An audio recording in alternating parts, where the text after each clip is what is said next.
24 आपका खबरी में मैं रुस्तम खान आपका स्वागत करता हूं। इंटरव्यू की अगली कड़ी में सरदार सर की ऐसी शख्सियत से हम आपको मिलाने जा रहे हैं जो किसी परिचय का मोहताज नहीं है और एबीवीपी बाजुमो और भाजपा की अनेक इकाइयों में ये रह चुके हैं और वर्तमान में भाजपा के वार्ड नंबर 47 से पार्षद मदन जी ओझा का मैं जिक्र कर रहा हूं। हमारे साथ वो मौजूद हैं हमारे स्टूडियो में, तो उनसे हम बात करेंगे। मदन जी, जो नगर पालिका सरदार शहर में आपका जो वार्ड है उस वो बहुत बड़ा वार्ड आपका वार्ड है, तो इस वार्ड को संभालने में और कांग्रेस की नगर पालिका में किन कठिनाइयों का आपको अभी सामना करना पड़ रहा है? जैसा कि आपने कहा कि आपका बहुत बड़ा वार्ड है, ये बात एकदम सही है। भौगोलिक दृष्टि से भी और जनसंख्या की दृष्टि से भी और मतदाताओं की दृष्टि से भी ये सबसे बड़ा वार्ड है सरदार शहर का। और ये मेरे लिए बड़े सौभाग्य की बात है कि मेरे वार्ड के लोगों ने मुझे 5 साल उनके बीच रहने का और आम जनता से जुड़ी हुई समस्याओं के समाधान का अवसर दिया है। तो वार्ड की जनता भी बहुत बहुत आभार की पात्र है। ये वार्ड पहले 32 नंबर था और इसके बाद में मेरा जो घर जिस साइड आता है ये 33 नंबर था। इन दोनों वार्डों को काट के और पीछे जो परिसीमन हुआ उनमें विलय करके और बड़ा वार्ड बना दिया। तो जैसी कि स्थिति रही पीछे जो परिसीमन जिस समय हुआ उस समय कांग्रेस ने अपने वोट बैंक को साधने के लिए और इस प्रकार का परिसीमन किया जो कहीं भी न्याय संगत नहीं है। एक तरफ तो आप वार्डों को देखेंगे कि 600-700 वोटों के वार्ड है और दूसरा मेरा वार्ड आज के दिन लगभग 2500 वोटों के आसपास का वार्ड है। तो ये विसंगतियां रही है, लेकिन इन सब विसंगतियों से भी हमने पार पाने की कोशिश की। और आपके सामने जो एक चेहरा था, बहुत जो चुनाव में एक चेहरा था बहुत बड़ा, जो जिसको चेयरमैन का भी उम्मीदवार माना जा रहा था, चेयरमैन के दावेदार भी माने जा, उस चेहरे को आपके सामने रखा गया था। तो क्या आपको विपक्ष आपको हरियाणा के पूरा प्रयास कर रहा था क्या विपक्ष साहब? नहीं, चुनाव में तो क्या है कि जो चुनाव लड़ता है वो हराने का प्रयास करता है। और जो कि आप कह रहे हैं कि बड़ा चेहरा था, वो बड़ा चेहरा आम जनता के लिए कहीं नहीं थे। वार्ड के मतदाताओं के लिए कोई बड़ा चेहरा नहीं थे। उनको तो तुलना करनी थी 2 चेहरों में और उनको निर्णय करना था कि कौन अपने लिए 5 साल अपने बीच रह सकता है, अपनी सेवा कर सकता है, अपने सुख दुख में खड़ा हो सकता है। तो जनता ने उसी के हिसाब से और चुनाव किया। तो बड़ा चेहरा छोटा चेहरा चुनाव में कुछ नहीं देखा जाता। लोग वास्तव में बहुत तोल मोल के आम जनता है वो निर्णय करती है कि अपने को किसको समर्थन देना चाहिए, उसी आधार पे मेरे को वोट किया। दूसरा आपका जो सवाल था कि नगर पालिका में कठिनाइयाँ, ये स्वाभाविक है कि यहाँ की जो राजनीति है, मैं बाहर का तो ज़्यादा नॉलेज मुझे नहीं है, लेकिन यहाँ की जो राजनीति है उसमें ये है कि अपनी पार्टी का नहीं है ना, इसलिए उसका विरोध करना है। अब चाहे वो सही भी हो। मैं ऐसी बहुत सारी विकास से संबंधित आम जनता की समस्याओं से को लेके भी और समय समय पे आवाज़ उठाता हूँ। नगर पालिका अध्यक्ष को भी कहता हूँ, अधिशासी अधिकारी को भी कहता हूँ, लेकिन उनके दिमाग में ये पता नहीं क्या चल रहा है। उनको ऐसा लगता है कि नहीं, ये विपक्ष के लोग हैं, इनका काम नहीं करना। तो विपक्ष के लोग आम जनता ने चुने हैं और जनता ने हमें आपकी स्थिति तो मुझे ऐसा लगता है कि जैसे नगर पालिका में आपकी जो स्थिति अभी भी कांग्रेस की नगर पालिका हो, लेकिन आपकी स्थिति जो आपका विरोध करने का तरीका है उससे आपकी स्थिति आप अपने कामों को कराने में सक्षम है, तो मजबूत दिख रही है आपकी स्थिति। नहीं, वो करना पड़ता है। एक तो इजी गोइंग काम होता है कि अपन कोई काम को रिकमेंड किया और वो काम तुरंत हो गया, वो स्थिति नहीं बन पाती है। हम लोगों को काम के लिए संघर्ष करना पड़ता है। लेकिन जनता ने जब आशीर्वाद दिया है तो उनके अधिकारों के लिए और उनके समस्याओं के निराकरण के लिए हम लोग हर संभव संघर्ष का प्रयास करते हैं और करते भी हैं। उसकी वजह से काम होता भी है। ऐसी स्थिति नहीं है ऐसी कोई अधिशासी अधिकारी और से सरकार किसी की हो, उनके पास इतना कोई सामान नहीं है कि वो वाजिब जो काम है वो हमारे रोक दे, करने ही पड़ेंगे। आपके लगभग 18-20 नगर पालिका में भाजपा के पार्षद हैं, तो आपको ऐसा नहीं लगता कि केवल एक मदन ओझा ऐसा पार्षद है जो विपक्ष की आवाज़ नगर पालिका में उठाता है? आप शायद नेता प्रतिपक्ष हैं, तो एक ऐसा क्यों एकमात्र मदन ओझा नगर पालिका में आवाज़ बुलंद करता है? पहले तो मैं आपको करेक्शन कर दूं, 18-20 नहीं, एग्जैक्ट संख्या 22 है। दूसरा, प्रत्येक भारतीय जनता पार्टी का पार्षद अपने क्षेत्र में सक्रिय है और जनता के बीच रहता है और वो अपनी बातों को, अपनी मांगों को नगर पालिका में उचित मंच पे रखता भी है और समाधान कराने के लिए संघर्ष भी करता है। तो ऐसा नहीं है कि मदन ओझा संघर्ष मदन ओझा का है वो दूसरे कार्यकर्ता में देखने को नहीं। मैं बताऊं, उपनेता प्रतिपक्ष होने के नाते और सारे पार्षदों ने ये जिम्मेदारी भी दे रखी है मुझ पर, जो भी समस्या उनकी होती है। मदन ओझा कोई व्यक्तिगत अपनी समस्या लेके या अपने वार्ड की समस्या तक सीमित नहीं है। बाकी और पार्षदों की भी समस्या होती है, तो चाहे वो पट्टे से संबंधित हो, चाहे वो किसी विकास के काम से संबंधित हो, कोई भी प्रकार की समस्या हो, तो वो लोग जब मुझे बताते हैं तो मैं उनके लिए उनके साथ संघर्ष करता हूँ। मदन ओझा ने जब राजनीति की शुरुआत की थी तो एक कट्टर छवि शहर में मदन ओझा की देखने को मिलती थी, लेकिन ऐसा नहीं लगता इन दिनों में उस कट्टर छवि आप अपने ट्रैक से कुछ अलग जा रहे हैं? कट्टर छवि की परिभाषा क्या है? कट्टर छवि परिभाषा है कि भाजपा के अंदर जब कोई राजनीति की शुरुआत करते हैं, हम स्टेट लेवल मान लो या आप देश लेवल पे मान लो, तो वो एक आपकी छवि इस शहर में बनी हुई थी, लेकिन अब आप हमें ऐसा लग रहा है कि आप उस छवि से कुछ अलग नज़र आ रहे हैं हमें। पता नहीं आपको ऐसा क्यों लग रहा है, लेकिन मेरे तो विचार और सिद्धांत जो हमेशा से थे आज भी वही है। आपको पहले कट्टर लग रहा था और आज नहीं लग रहा हूँ, इसका कारण तो हम जनता की जो आवाज़ है, सोशल मीडिया की जो आवाज़ है, हम उसी को देख कर सवाल जवाब करते हैं। तो कहीं ना कहीं ऐसा लगता है कि जो आपकी जो कट्टर छवि थी, तो आप उस छवि से अलग जाने का कुछ प्रयास नहीं कर रहे हैं। अब मैं तो उसके बारे में क्या बताऊं, आम जनता मेरे बारे में क्या राय बनाती है, लेकिन मैं अपने विचारों पे, अपने सिद्धांतों पे और अपने नैतिक मूल्यों पे आज भी कायम हूं। अब से वो किसी के लिए कट्टर हो सकते हैं और किसी के लिए वो ठीक भी हो सकते हैं। वर्तमान में जो नगर पालिका में जो घटित हो रहा है, हो सकता है कि विपक्ष द्वारा उसको ज़्यादा फैलाया जा रहा है या विपक्ष उसको ज़्यादा फैलाने की कोशिश कर रहा है, मीडिया भी मसाले के लिए इसको ज़्यादा करने की कोशिश कर रही है। तो वर्तमान में जो नगर पालिका स्थिति है, उस स्थिति के बारे में बताइए दर्शकों को। पहली बात तो कि विपक्ष कुछ नहीं फैला रहा है, हम तो वेट एंड वॉच की स्थिति में इनको देख रहे हैं, इनके बीच क्या चल रहा है। वो प्रेस कॉन्फ्रेंस करने के लिए चेयरमैन को मैंने नहीं कहा, नहीं मेरे किसी पार्षद ने कहा, वो तो अपने आप आए और उन्होंने नगरपालिका अधिशासी अधिकारी के खिलाफ मोर्चाबंदी कर दी। ये उनका आपस में लड़ाई है और ये लड़ाई नगरपालिका अधिशासी अधिकारी बनाम नगरपालिका अध्यक्ष की नहीं है, ये लड़ाई अनिल शर्मा और राजगण चौधरी के बीच की है। नहीं, कहीं ना कहीं आपको ऐसा नहीं लगता विपक्ष इसको ज़्यादा बढ़ा चढ़ा के दिखाने? मैं वही तो बता रहा हूँ ना, लगातार नगरपालिका अध्यक्ष सोशल मीडिया पे एक्टिव है, वो डे टू डे कुछ न कुछ लिख रहे हैं। अभी 2 दिन पहले लिख रहे थे, हार नहीं मानूंगा, रार नहीं ठानूंगा, काल के कपाल पे लिखता मिटा। ये सब चीज़ें किन के बीच चल रही है? एक बात बताइए आप, आज कांग्रेस की गवर्नमेंट है राजस्थान में, एक अधिशासी अधिकारी इतनी बड़ी कोई तोप नहीं है कि उसको वो हट ही नहीं सकता इनसे। इनका आपस में तारतम्य नहीं है, ये दोनों एक दूसरे से नुरा कुश्ती लड़ रहे हैं, इसी के कारण ये हालात पैदा हो गए। और इन हालातों में सबसे बड़ा जो नुकसान, हालातों का विपक्ष से कहाँ कुछ फायदा उठाएगा? मैं बता रहा हूँ, इन हालातों में सबसे बड़ा नुकसान है वो इस शहर की जनता को है। अब जैसे नगरपालिका अध्यक्ष कह रहे थे कि पट्टे नहीं बन रहे, तो पट्टे बनाने वाला कौन है?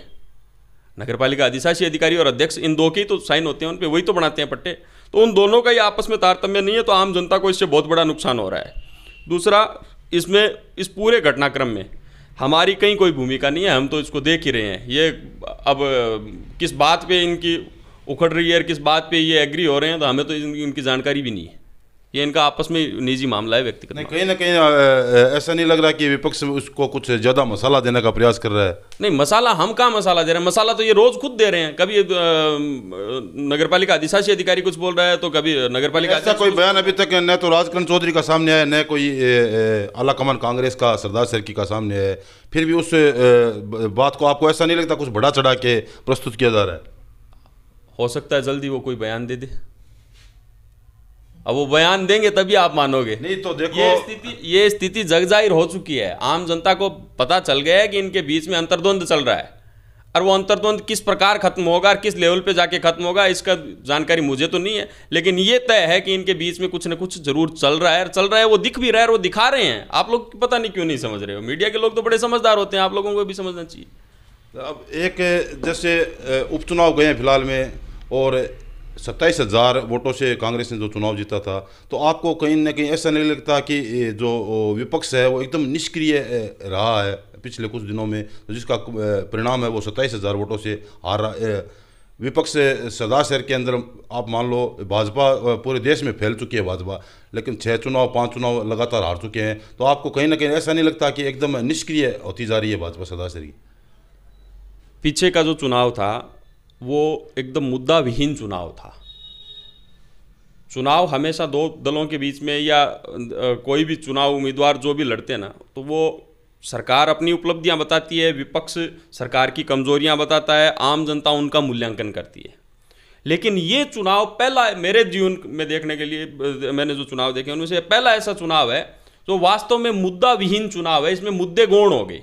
मैं आपको उदाहरण देता हूँ।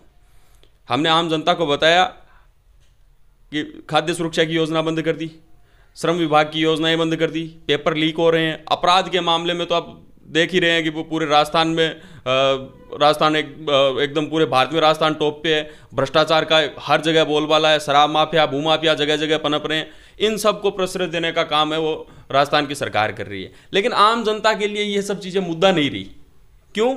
क्योंकि ये चुनाव सहानुभूति की लहर में पहले से ही चला गया था।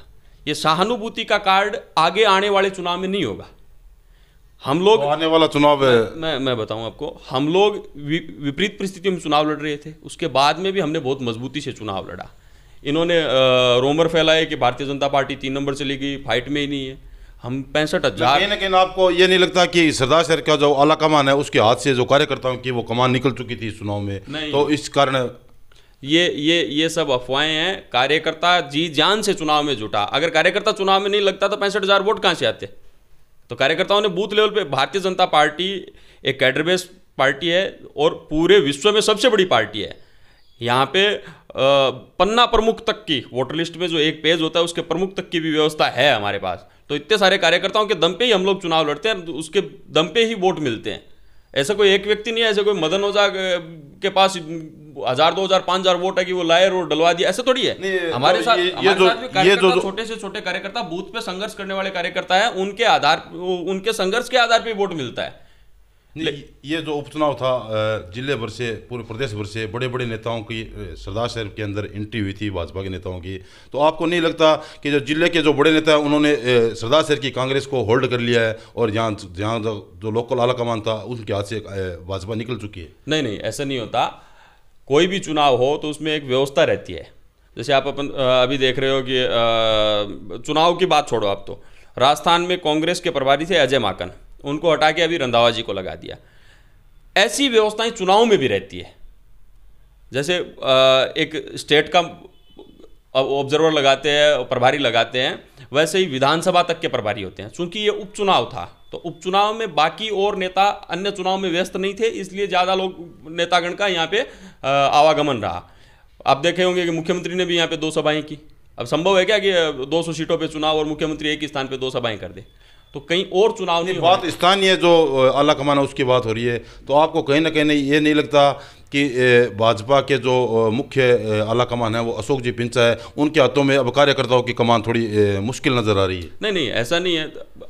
आला कमान जैसी व्यवस्था हमारे यहाँ नहीं है। हमारे तो जो पार्टी में जिसको टिकट मिला वो हमारा नेता है। अशोक जी को टिकट मिला, अशोक जी आज के दिन हमारे नेता है। कल अगर मेरे को मिल गया या रुस्तम जी को मिल गया या किसी और कार्यकर्ता को मिल गया तो वो भी हमारा नेता है। तो आला कमान की ऐसी कोई व्यवस्था नहीं है, सारे कार्यकर्ता समान ही है। एक जो राष्ट्रीय स्तर पे भाजपा है, जब वो किसी चुनाव में उतरती है तो लगभग मुस्लिम विरोधी शिगुफे तैयार किए जाते हैं। तो सरदार शहर में हमने एक चीज़ देखी है कि चुनाव में ऐसे कोई शिगुफे तैयार नहीं किए जाते। इसका कारण भाजपा है या यहाँ की जो जनता है? पूरे भारत में 2014 से आदरणीय मोदी जी के नेतृत्व में भारतीय जनता पार्टी की सरकार है और पूरे भारत में कहीं पे भी एक दंगा भारतीय जनता पार्टी के शासन में नहीं हुआ। कहीं पे भी सुनिए, मैं वहीं आ रहा हूँ। कहीं पे भी मुस्लिम समाज के विरोध में कोई भी काम भारतीय जनता पार्टी के शासन ने नहीं किया। ये चुनाव में जो शिगुफे की जिसकी आप चर्चा कर रहे हैं, ये सारे विपक्षी लोग लेके आते हैं। हमारा ये काम नहीं है। हमारा तो काम ये है कि सबका साथ सबका विकास, सब लोगों को साथ में लेके चलते हैं। नहीं, जो चुनाव तो आप न्यूज़ चैनल वगैरह देखो, जिस राज्य में चुनाव है उस से पूर्व कुछ ऐसे शिगुफे तैयार किए जाते हैं जिनका भ्रम फैलाया जाता है जनता के अंदर है, फिर वो शिगुफे जनता में चलते हैं। ऐसी कोई स्थिति हम सरदार शहर में देखने मैं बताता हूँ। ये आप कह रहे हो जिस स्टेट में चुनाव हो उसमें मुस्लिम विरोधी कुछ न कुछ निकाल के लेके आते, वो निकाल के नहीं लेके आते। वो वहाँ का जो बीजेपी का जो ओपोजिशन है, जो भी पार्टी वहाँ पे है, चाहे वो बंगाल में टीएमसी हो, चाहे वो अपने यूपी में समाजवादी पार्टी हो, राजस्थान में कांग्रेस हो, ये लोग क्या करते हैं कि इनके लिए अब अपने अस्तित्व की लड़ाई रही है। पूरे भारत में भारतीय जनता पार्टी का कार्यकर्ता घर घर में तैयार हो गया है, तो भारतीय जनता पार्टी बहुत मजबूत स्थिति में है। अब इनको क्या है कि इनको खुद का वोट बैंक सुरक्षित रखने के लिए इस प्रकार के शिगुफे फैलाने पड़ते हैं। जो एंटी बीजेपी ऐसे उनको लगे कि मुसलमानों के विरोध में है बीजेपी, तो वो इस प्रकार का रोमर बनाकर वो कम से कम अपना वोट बैंक सुरक्षित करने के लिए इस प्रकार के रोमर स्वयं ही बनाते हैं। इसमें भारतीय जनता पार्टी का कहीं कोई योगदान नहीं है। जो हमारे साथ हैं उनका स्वागत है, जो नहीं है वो भी इस देश के नागरिक हैं, उनके लिए समान रूप से कानून की व्यवस्था है, समान रूप से बाकी योजनाओं की व्यवस्था है।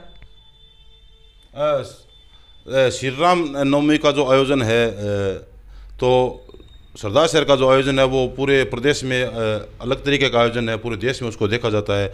तो जो आगामी श्री राम नवमी यात्रा है उसमें आपके कैसे प्रयास रहेंगे? मैं यहाँ पे सरदार शहर में श्री राम जन्मोत्सव आयोजन समिति बनी हुई है और उसी के मार्गदर्शन में, मार्ग निर्देशन में, उन्हीं के द्वारा आयोजित कार्यक्रम यहाँ पे सरदार शहर में होता है। और भगवान राम को मानने वाले सभी लोग, वो विभिन्न विचारधाराओं के हो सकते हैं, उनकी राजनीतिक विचारधारा कोई भी हो सकती है, वो सब लोग उसमें शामिल होते हैं। उसमें एक सक्रिय कार्यकर्ता के रूप में मेरी भी भूमिका है, लेकिन वो कोई राजनीतिक कार्यक्रम नहीं है। हर बार की भांति इस बार भी बहुत दिव्य और भव्य रामनवमी की शोभा यात्रा निकलने वाली है। तो वार्ड से बाहर निकलकर आपकी एक शहर में भी एक बड़ी फैन फॉलोइंग बन चुकी है। तो भाजपा पार्टी में हमने को काफ़ी वर्षों से देखा है कि एक आम कार्यकर्ता को उठाकर वो सीधा विधायक का चुनाव भी लड़ा देती है। तो आपने कुछ ऐसा कुछ विचार किया है अभी? नहीं, मैंने ऐसा कोई विचार नहीं किया। मैं जिस जिम्मेदारी पे हूँ वहाँ ठीक, और पार्टी को जहाँ सही लगे वहाँ अपना उपयोग, मेरा उपयोग कर सकते हैं। हर आदमी की राजनीतिक महत्वाकांक्षा होती है। तो आगामी जो 2023 में क्या हम मदन ओझा को विधायक के रूप में चुनाव लड़ता देख सकते हैं? नहीं, ऐसी अभी मेरी कोई महत्वाकांक्षा नहीं है। तो ये थे हमारे साथ पार्षद मदन जी ओझा, जिन्होंने हमारे सवालों के बखूबी जवाब दिए। और अगले इंटरव्यू में आपसे मिलते हैं। मैं रुस्तम खान, AK24, आपका खबरी। धन्यवाद।